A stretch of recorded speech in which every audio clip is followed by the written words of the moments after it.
Hello, and welcome to Enlightened Empaths, your community for the spiritually awakened. This week we have with us a wonderful guest who I think you all will find very intriguing and informative for your own personal life. Dr. Alyssa Adams is a clinical psychologist and relationship coach specializing in helping high-achieving, sensitive men and women create relationships of joy, ease, and purpose. She supports highly sensitive people to address negative beliefs, to reinvent new relationship patterns, and to wrangle their inner critic to create meaningful relationships. And Dr. Adams offers individual coaching virtually via phone or Zoom. So welcome to our show, Alyssa. We're excited to dive in and talk to you. I wanted to start with you just telling our listeners how you got into clinical psychology and how you moved from that to relationship coaching and what that journey has been like for you. Sure. Well, hi, Denise and Samantha and all your listeners. I'm just really excited to be here and to talk with you guys today. My journey, really even just kind of growing up and throughout high school and kind of young adulthood, I was always just so fascinated by the idea that you could, just by talking and being with someone, help them with their problems and with their issues and help them kind of restructure how they think, restructure how they view the world. And it was just incredibly fascinating to me that you could do this just by talking, right? And just by having really powerful dialogue and helping people explore these different aspects of themselves. So I really wanted to learn more about how that happens. What's the magic there? How does that come about?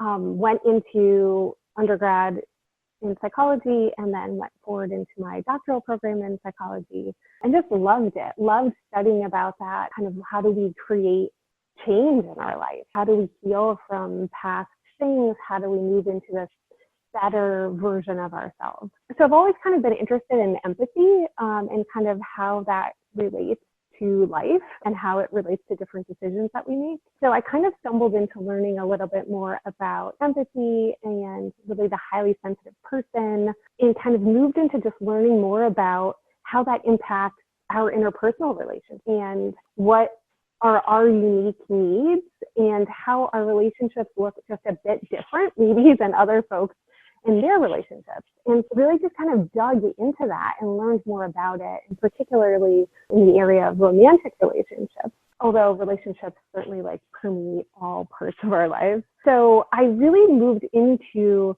coaching because it was just also fascinating to me to be in this relationship with people where it's very goal-driven, goal-focused, and really moving the person forward on a particular path to achieve a particular outcome, and then just helping them with these kind of bumps along the way. So I certainly still love therapy, certainly still so appreciate that healing experience for people, but I just really connected with this kind of coaching approach and being able to really help people a bit more in a focused way and a bit more kind of future present.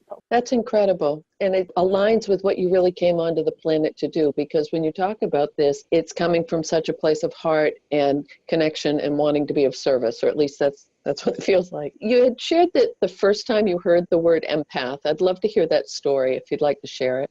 Sure. Yeah. So it's kind of a neat story. So I was in my doctoral program in graduate school and training to be a psychologist. So part of that training, as you likely know, is that you are videotaped doing your therapy sessions. So you're watching hours and hours of yourself, on camera, right, doing therapy. And so you're kind of evaluating that with your other members of your training program and then also with your supervisor. I went in to meet with one of my just favorite supervisors who really helped me kind of craft who I am as a therapist. And so we're in there and we're talking and we're watching this video, which is always a little bit anxiety producing, right? Because you're looking at yourself and then this person is critiquing you, whose opinion you care about. So I'm listening and he's sharing with me just kind of tips and pointers, and we're talking, and he said that, when you express empathy, because this is something we talk a lot about in therapy and And in working with any client, right, in that kind of healing work is how do you express empathy? How do you convey that to people? And he said, you have this like empathy that is really soulful, and I can feel it and experience it as you're sharing different empathic statements or demonstrating your empathy in session. And I was like, wow, that's just such a powerful comment and compliment. It stayed with me for all these years, and it was such a kind thing to notice. And then he says, have you heard the word empath? And I was like, no, I'm not sure what that is. So then his next question was, do you watch Star Trek? And I was like, I don't. So he then shared that there's this like character on Star Trek who they refer to as an empath. And it's basically this character who feels other people's emotions, right? And sort of knows what's happening for them and really can experience what they're experiencing. So he's describing what an empath is, as he's describing this character in Star Trek, which was kind of fascinating to me, right? So then, of course, I like go home and try to learn about Star Trek and like who this character is and what she's like. And it was really interesting because it really resonated with me as I'm reading about this person, this character, and like what that looks like as an empath. It was just so cool to be able to kind of really connect with that, because I think until somebody points that out to you, you kind of just assume that everyone else experiences other people's emotions in the same way or what's happening for others in the same way. I think having that brought to my attention was so important and such an interesting kind of indicator, like one of those really turning points in your life where you start to think about, okay, well, what does that do for me? How is that important in my life? So that was just really an interesting thing, and then kind of brought up all of this thinking around what is it like to be an empath in life, and also an empath therapist or person who's working in a client-based or healing-based profession, and what are some of our kind of unique challenges that I'm still trying to really make sure that I hone in on and appreciate for myself. But I'm sure you guys probably have addressed some of the same things. But yeah, so that's kind of how I first heard of it. I think that proves that knowledge is power, because sometimes just recognizing who you are in relationship to others is really the ultimate awakening and empowerment. Do you find in your work, Alyssa, that empaths tend to get into relationships with non-empaths? So yes, definitely. And I think that, there's a whole bunch of different ways that this can look. But I think for a variety of reasons, because we are these kind of sponges and these people who are always very in tune with others, I think people who pull for needing sometimes more of that support and affection and attention, and they kind of thrive on having that other person there to support them and really be in the weeds with their world, which cannot always be so healthy. Not that that's every person who's not an empath, certainly, but those people who are on that spectrum of maybe being in an unhealthy place and needing more from a partner than a balanced relationship, I think can sometimes gravitate towards empath. In my work with folks, I do hear a lot from women and men, but more so women, since I just work with them more often, about being in these kind of relationship dynamics where they have lost themselves in the relationship. They have given so much. And the other partner is not only not an empath, but is also having some significant life difficulties or personality difficulties, or the structure of who they are really pulls for kind of these unhealthy things that they need in a relationship. And, empaths tend to give and try to sometimes solve the other person's pain so that they don't feel it as much because they're so connected. So then there becomes this kind of dynamic that can be really unhealthy for the empath. I'm just thinking of, this has been coming up a lot with readings that I've been doing with people lately, and just trying, a lot of us that are highly sensitive, that are empathic, that are we came this way, we're accepting ourselves in a way we may never have previously in this lifetime, trying to adjust to the fact that it's okay to do it differently, that for us, a relationship is going to look very different than what the traditional model might be. And to find a partner or a person that can accept that you may not do it the same way as what they see a relationship should look like. Could you address that a little bit? Yeah, absolutely. Oh, that's such a great point too, because it's moving, shifting into this place of feeling really comfortable with who you are and communicating about it with your partner in this unapologetic way, right? Sometimes when I'm talking with folks about communicating their needs in a relationship and kind of communicating about their sensitivity, there's a lot of kind of fear that comes up there, and, being kind of seen as different. And then being in this place of trying to change almost who you are to connect with someone else, or to, reduce or ignore your sensitivity or your empathic nature. And I do talk with people, since a lot of this is sort of just temperament based, right? It's just kind of how you're wired.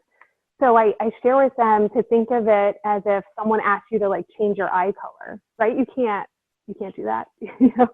So you can't be like, oh, I really need a partner with brown eyes, but you have blue eyes. I'm going to need you to change them, right? Like that would be, you would think that was crazy, right? So appreciating that sensitivity, that empathic nature as just part of who you are, part of how you're wired. So, for example, does that mean that you're going to need more downtime? Does that mean that you're going to need less stimulation? Does that mean that you're going to hit overwhelm or overstimulation before someone else? Sure. And that's fine, right? So what? What does that say about you? It just says that you need a little bit more of these times to recover, just as one example. So I think sometimes people end that sentence in different ways, right? And when I ask, what does that say about you? Well, it says that I'm different, and that I'm going to not be able to, go to all of these different events that the person wants to go to, who maybe is their non-sensitive partner. And I'm like, okay, all right, well, yeah, so what? So you need a little bit more time to recoup. That's fine. So talking about how to really kind of accept those aspects of yourself as just non-negotiables, and how to communicate in this really empowered way about those things can be really helpful for folks, and can really shift how they think about themselves. Right, which is about moving beyond resistance and into acceptance. Your work talks a lot about an empath and a highly sensitive person. How do you see a difference between the two? And if so, what is that difference that you've seen in your work? Yeah, that's a great point. So I put empaths, so I think of, based on just the work I've done and the reading I've done, that, all people who identify as empaths are also highly sensitive people. And also, people who are highly sensitive are not all empaths. So highly sensitive person is sort of the larger umbrella. And then as like one sub-column there is empath. So there are different things that kind of make up a highly sensitive person. So we think of the person who is defined as a highly sensitive person has, a tendency to reflect more. There's more depth of processing. They're more prone to overstimulation. They also have more intense empathic reactions. They're emotionally responsive. Also sensitive to subtle stimuli and just subtleties in people and interactions in the environment. So one of those kind of four things for the highly sensitive person is empathy. So the way that I kind of conceptualize it is that people who are empaths kind of have that as maybe their strongest part of being a highly sensitive person, is that the empathy, emotional responsiveness, that connection, that feeling, that intuitive piece is like their superpower. That's their strongest one, but as a sort of subcategory of highly sensitive person, because you can be a highly sensitive person and not be an empath. But there is lots of research too out there on the highly sensitive person. So when you try to dive into the literature, what does it say for working with someone who's an empath, I kind of go back then to the highly sensitive person literature, since it's kind of our closest corollary. I think one of the biggest issues for empaths, for highly sensitive people, is learning how to set boundaries with family of origin, with partners, with friends, in a work environment, and even with ourselves. And Samantha and I have talked a lot about this on a many of the shows about how important boundaries are. Is that something that you work extensively with your clients on? Yeah, absolutely. I think as you guys have felt this, I've felt it too, not only for my own life, but certainly in working with others. And, I think boundaries are so important. And we often work together on like expanding how we think about boundaries and expanding kind of how we conceptualize boundaries. And I think, certainly it is setting limits around your time and how you want to be treated and all of those things. But there are these kind of subtle boundary violations that tend to happen like all the time for us. So really bringing awareness to those things where like, a good friend calls and says, hey, I really need to talk to you for 20 minutes. And it's going to be a much longer conversation than that. And you're already really depleted. You've had a long day. You're really tired. And what every fiber of you is saying is, I just need to rest and recover right now, but I can be there for this person tomorrow when I'm recharged, right? That pull to respond and kind of ignore what you need for that other person, I put that into the bucket of boundaries, right? Where it's not just, okay, I'm not going to go out on Friday because I went out on Saturday, or I'm not going to say yes to this thing at my child's school because I'm exhausted and I have a million other things going on.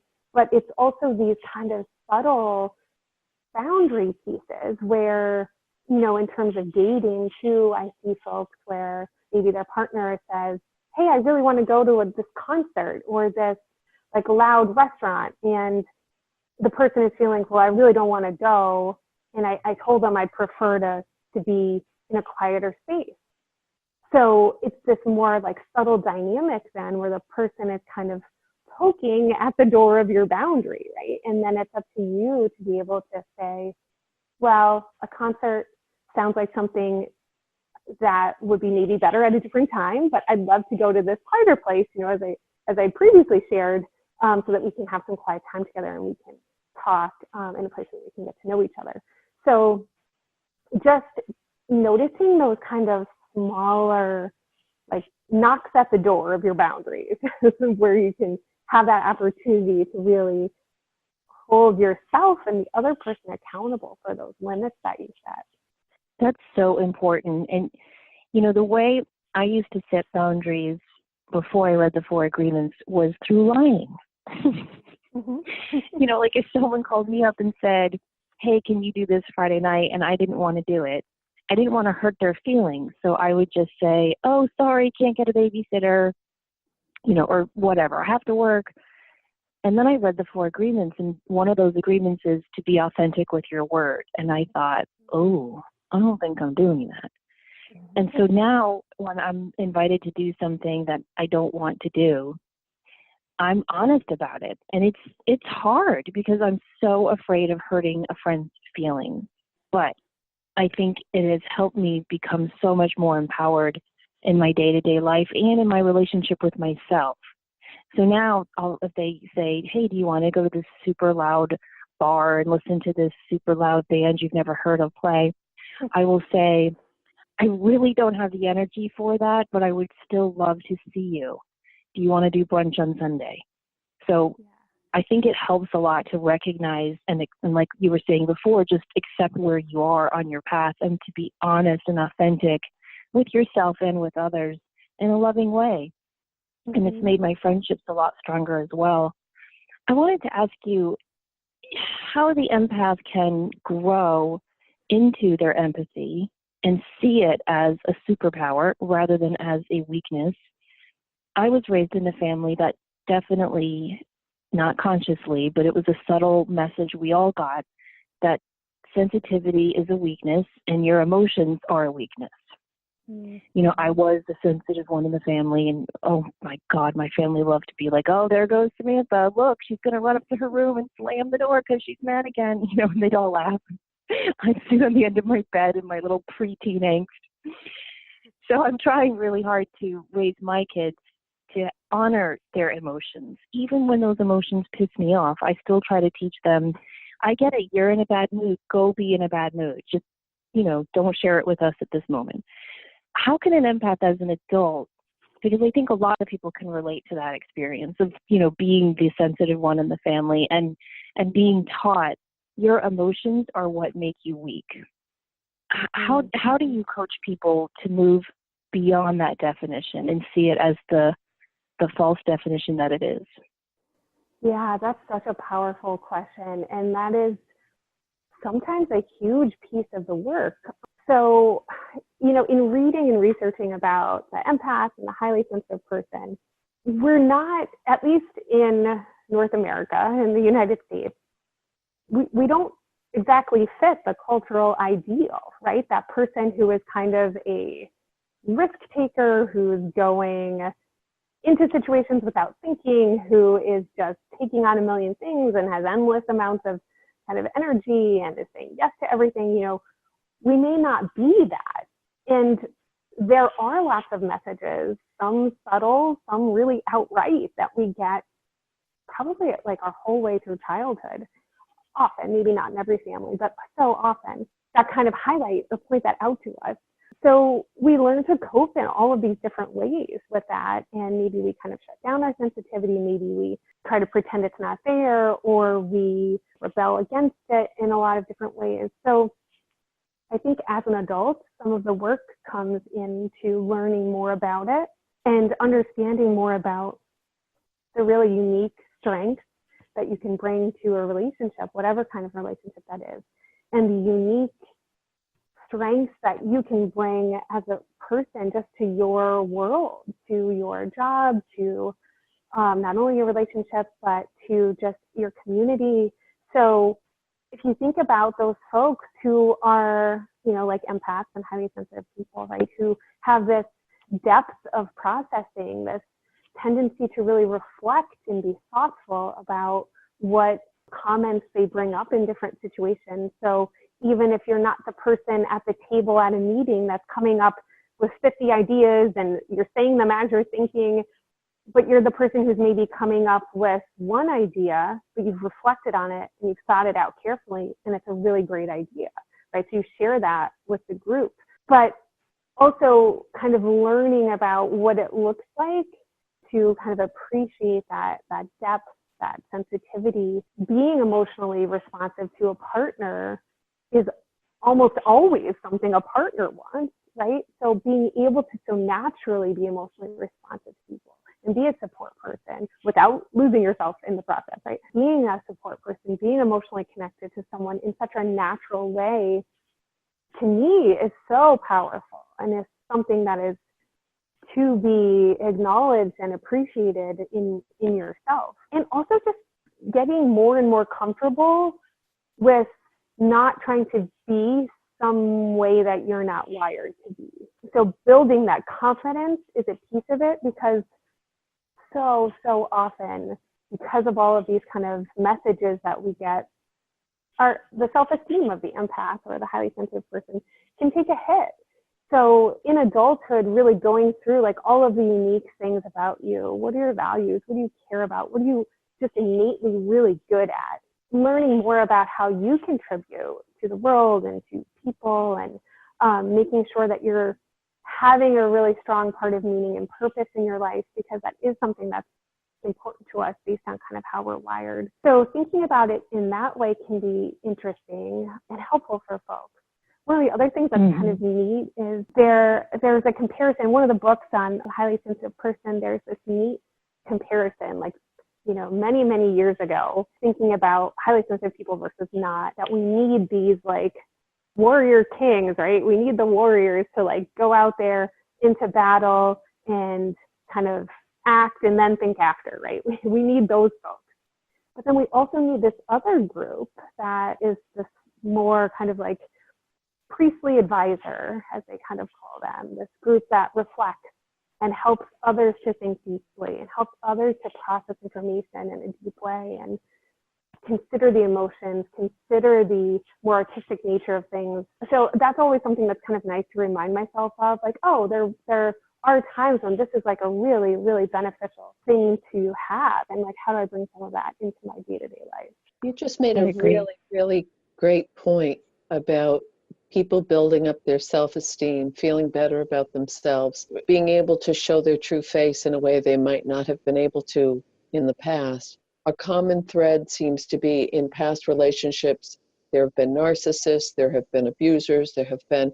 What tips could you give someone to break through that fear, to be able to put themselves out there again, to try again, to not, because I think for a lot of folks that may be more of an introvert personality, it can become very comfortable to block out the world or have a select few people they connect with. And it almost becomes more comfortable not to risk being in a relationship because of that. So do you see that a lot in your practice?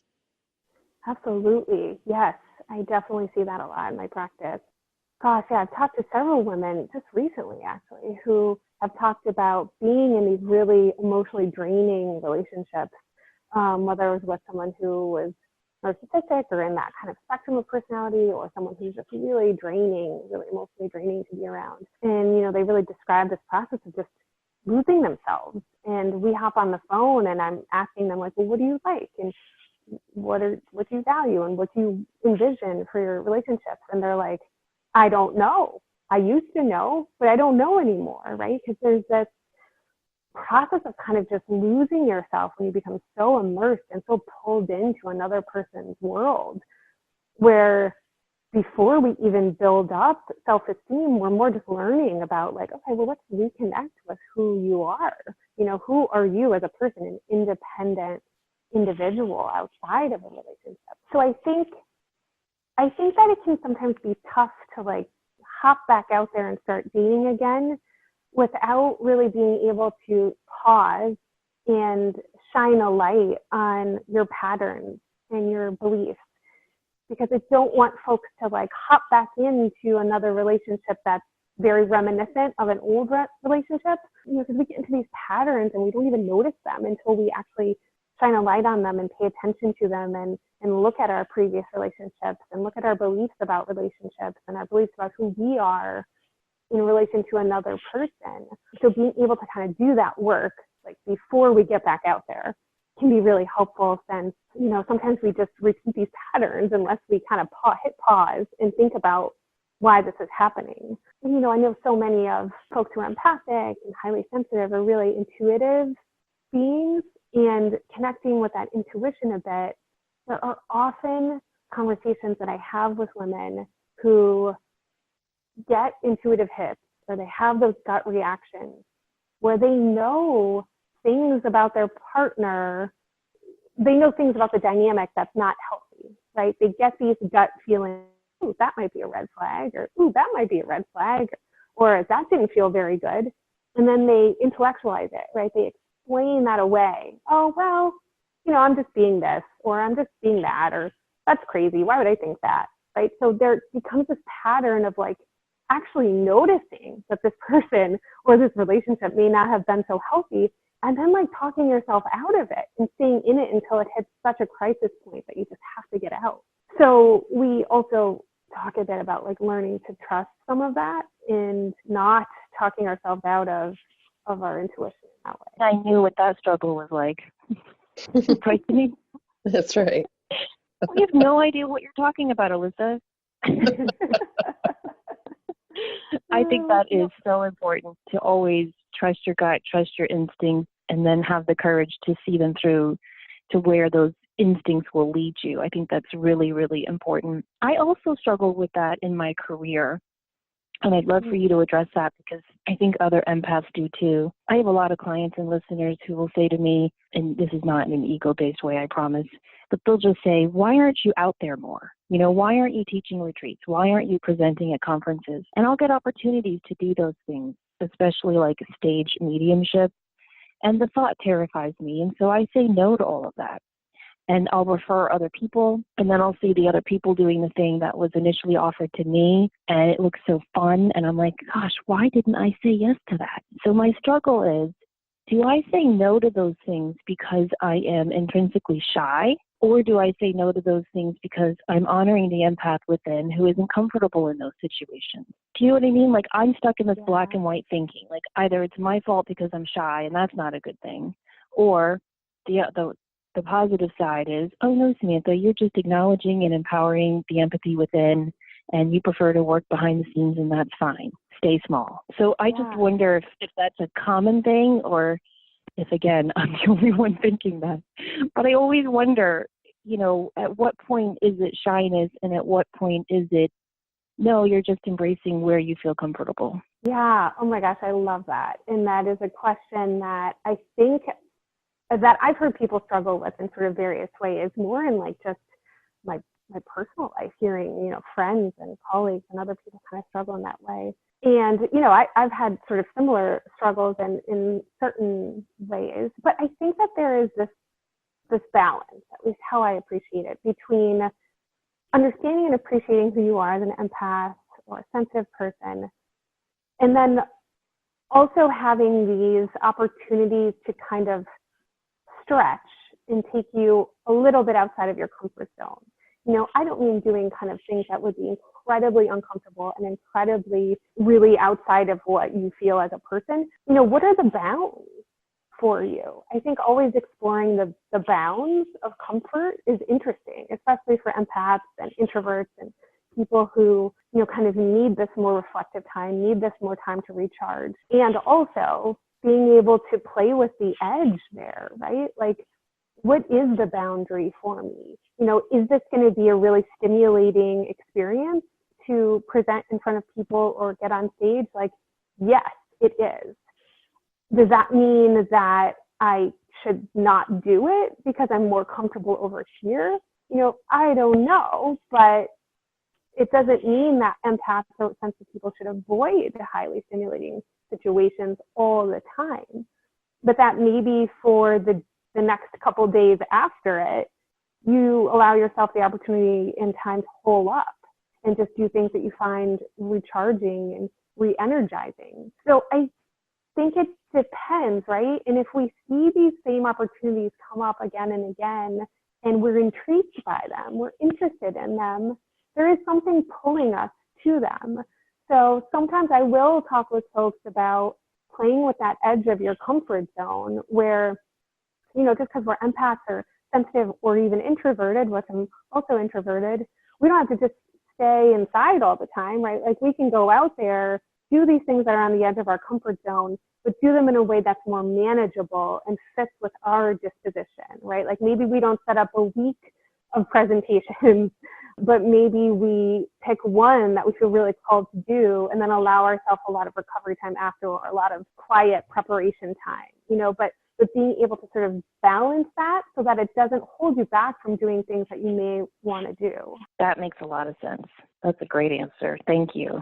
Oh, and I did want to add too, before, when we were talking about, being the sensitive one in your family, if anyone listening has a little child who is the empath in your family, and they're little, like, under 9, a really good book that helped my kids is Dr. Seuss. I think it's called My Many Colored Days. Have you guys read that? No, but it sounds great. I have not checked it out. Deep reading. No, I'm kidding. It's a picture board book, but he relates every emotion to a color. So he'll say, some days I feel red and I'm angry and I'm loud. Other days I'm gray and I'm sad and I'm down. And so every page is a different color, but it also reflects a different emotion that the child might feel. And at the end, I think it finishes with like a rainbow saying, these are all my many colored days and these are all okay. That's a great message for kids, but for all of us too. I think empaths need to learn that they have a right to be angry, and they have a right to be sad, and they have a right to be happy. And not have to make an excuse or defend it or explain it. Yes. In the sense of, as you were speaking, I was thinking about when we feel things at such a depth, it is all of the color moods, because it's not just feeling happiness, joy, love, connection. It's feeling grief or pain. Or I got a note the other day from a woman who her neighbor had gone through a really horrific situation. And she sent me this note and she said, what can I do she said, I internalized all of it. I don't know what to do with this. I don't know how to release this. And because I can't be of any use to my friend if I'm as depleted from what happened. I think that in relationship or friendships or work environments, we need to find a way to, I mean, we all keep throwing around that word empower, but that's really, really a key to make it okay for ourselves to be who we are, it's a stellar day, the day that you admit to yourself and can say out loud to someone else, I'm really, really sensitive, and that's okay. And instead of defending it or trying to make it okay for the other person. Yeah, that's an absolutely great thought. Sometimes the other fine line I walk with being an empath is I can be kind of judgy of people who aren't empaths. And that's something I struggle with. Like my friend and I were talking about this. He's going through a really difficult situation, and he called a friend to talk about it. And all she did was talk about herself the whole time. And he was like, she didn't even see that I needed to talk about this really, dramatic, difficult thing going on in my life. And after we hung up, I saw a cartoon, and it was like a cocktail party, and one of the guys was bleeding from the neck, and all this blood is coming out, and the other person is chatting away. And at the end, she goes, "Oh, are you bleeding?" And I thought, yeah, that's what I mean. So sometimes I have a hard time understanding people who aren't empathic, and I tend to avoid them. I don't think that's a good thing. I'm not recommending that. But if I'm around someone who tends to talk about themselves all the time, tends to always turn the focus back on them, tends to diminish anything I'm trying to share in the relationship, I will try to lessen that friendship. And I was reading this book of essays by a woman, I think her name is Brianna West, and she was saying, if you're going through your life avoiding all negative people, you're avoiding your life lessons, because part of life is dealing with negative people. Now, I'm not saying all people who aren't empathic are negative people, so please don't think I'm making that leap. But Alyssa, I'd love to hear your opinion on that. Should empaths avoid people that don't have that equal exchange of energy, or is that part of our lesson, is to learn how to empathize with them and for them and engage them so that we can learn to set our boundaries? Does that question make sense? I feel like I just framed. No, it totally makes sense. I mean, the other thing that I would challenge everyone to think about is that, like, you can have a negative experience with another empath too, right? Like, that can also be an opportunity for things to kind of flare up potentially, or create a scenario where, you have these negative opportunity to address. So no guarantee that, like, we'll always have positive, I guess that's what I'm trying to say. No guarantee that we'll always have positive experiences with other empaths.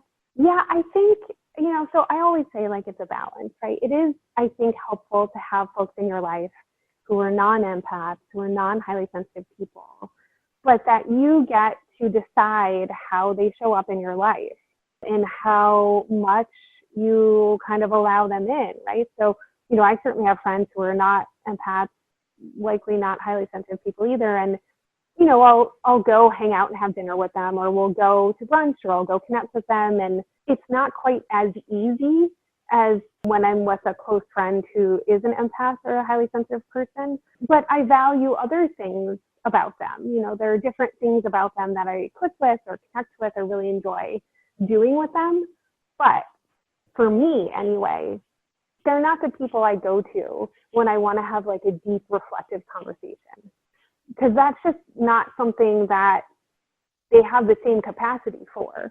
So if I want to, like, go shopping and chit chat about some other stuff, or I want to, like, maybe talk about my career things, I have a broader range of people to do that with, both my empath friends and my non-empath friends. But when I really want to, like, reflect on this, like, kind of deep, intense thing, or there's something that I'm really grappling with, I call different people. My reaching out is for the people who I know can, like, kind of meet me there and can also have a deep reflective conversation. Not to say that I never talk about deeper issues with my non-empath friends. I certainly do, but when I really need to deal with something, I'm going to different people. Like, that's who I tap into, because I feel like we're more on the same page in terms of that, like, kind of level of conversation. Yeah, that's where I usually go. That's a great point. So recognize what your friends bring to the table and what you bring to the table and match it up with your needs. So if you're going for soup, don't reach for a fork. Right. Yeah, exactly. That makes a lot of sense. You know, you talk a lot about the 3-step pathway to a powerful relationship. Can you kind of break that down for listeners and what you mean by that?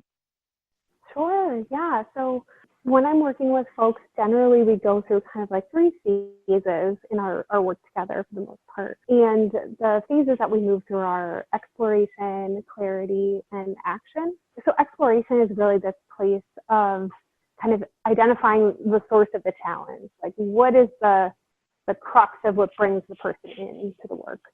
We're moving through kind of identifying their strengths, learning more about, are they an empath, a highly sensitive person? Are they a high sensation seeker, which kind of integrates in there too? We're exploring their beliefs, their patterns of thinking, or we're moving into a place of starting to build confidence and just setting goals. We're setting kind of some preliminary goals about, why we're here, what we want. And then we're moving into clarity when we're really getting clear on who the person is. We spend a lot of time getting clear on what they bring to a relationship, what they want in someone else. What is that very clear vision that you have of an ideal relationship, an ideal partner? Visualizing that, getting super clear on that, learning more about your values, taking the shoulds out of the equation, right? I should do this, I should do that, I should do that, right? And moving into a place of like, what do you actually want? Appreciating your sensitivity, appreciating your empathic nature, and then learning a little bit more about what relationship or type of partner is best for you. Some people do really well with non-empath, non-highly sensitive people as a partner. Some folks do better with another highly sensitive person as a partner. So exploring that, you can't plan for chemistry, certainly, but you can think a little bit more about what qualities in a partner you tend to click with or do better with. Being able to connect with your intuition around, especially when you're first interacting with someone and learning more about them. And then we move into this action phase where we're really taking specific action steps based on what you want, holding that vision in mind. What steps do we take to get you closer? And then we dive in and address all the bumps that come along that path. That sounds like it's such a workable process for folks. You're giving them back the reins on where they want to direct their life to go next. That's fabulous. Absolutely. And even though it's this kind of deeper work, it can be fun too. We can make it fun and light in some ways, right? Like there can be some kind of adventure and lightness to it if you allow it to be there too. So it doesn't have to be always so heavy. I think it's so important for an empath to hear that. I know sometimes when I'm doing coaching or just talking to clients, I'll have them write a mission statement for their year. And I ask them to condense what they want for themselves in one sentence in that year, kind of like a thesis sentence for your life. And 99.9% of the people who do it, when they write their sentence, it's all about other people. I want to help other people do X, Y, and Z. I want to work on my healing abilities so I can help people do this, this, and that. I want to be there for my family. And I always send it back and say, these are lovely statements, but what do you want for you? And I think it's hard for the empath or the HSP to really think about that because it's not normal for them to feel, I guess selfish isn't the right word, but it's the only one coming to mind. I guess maybe self-focused would be a better word. So I think working with a coach is so important because it's inviting someone in your life who gives you permission to be your own cheerleader. So tell people a little bit about what coaching with you looks like. How does it work? Sure, yeah. So coaching with me starts off with just an initial free call where we just hop on the phone together in a very kind of easy, open way. And I ask the person a little bit about what's going on. I describe my style. And that's really the kind of easiest way to get to know each other, to learn if we're a fit for each other and if I feel like I can be helpful with what's going on. And if not, I certainly help try to connect people to someone else. If we do feel like we're a good fit and that we would be good to work together, then we kind of explore what that looks like. So the first interaction is just a kind of free no commitment call. And then when we decide to work together, then we start to kind of dive in and, we're moving into these phases that I kind of described and just learning more about how to tailor these things to fit your unique needs. And generally, I work with folks for like 4 to 6 months, kind of depending on where things are, sometimes longer, but that's generally like the initial amount of time. Do you give them homework or assignments? Mm-hmm. I do. Yeah, it kind of depends a little bit on where we are and what we're talking about and just kind of the person's what they need. But yeah, so often I'm giving them journaling assignments or assignments just to think about certain things to notice and bring attention to during the week. When we're moving into more of an action phase, sometimes we're gently figuring out like if you're looking to meet another highly sensitive empath person, like where do they spend time? Let's get you moving out there.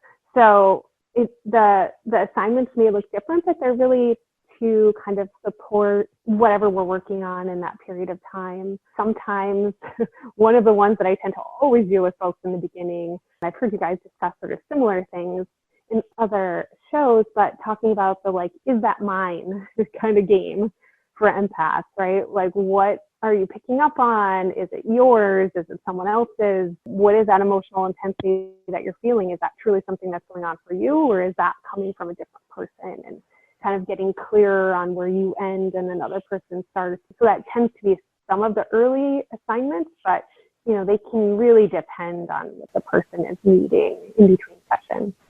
I think that, so you do most of your work virtually, so phone or Zoom. How would people be able to get a best a hold of you? Do you have a long wait list? Is there a process that works better for you, email or leaving a call, so that we can direct people in your way? Sure. Yeah, it's a couple different ways. They all work. So yes, I work with folks virtually or virtually via Zoom or by phone. So, I kind of work with folks all over. So they're welcome to do one of two things. They can just go right on my website and schedule a free call. That's no problem. They can just book themselves on there for a free call when I have an available space. Or they're welcome to email me, and then we can kind of just together work on a time to connect. Those are one of the two ways that they can email me, or, on my website, I have the link to schedule a free call I think it's under my Work With Me tab. So they're more than welcome to do that. And generally I'm taking on new clients now. I usually start with 1 or 2 new ones each month, since it's a little bit more intensive in the earlier phases. So I want to make sure I have the time and space for that person. So yeah, that's kind of the best way to talk with me. Thank you. And your website is dralyssa.adams.com, DRALYSSAADAMS, just so folks are familiar with that. There's also, you've gifted our community with this incredible list of relationship tips for highly sensitive people. So we'll make a link to that as well. Thank you very much, because I read through them and I thought this is such a helpful guide for so many of us, whether we're 25, 55, 85, just to remind ourselves what we deserve in relationship, but also how to navigate that a little more easily. So thank you.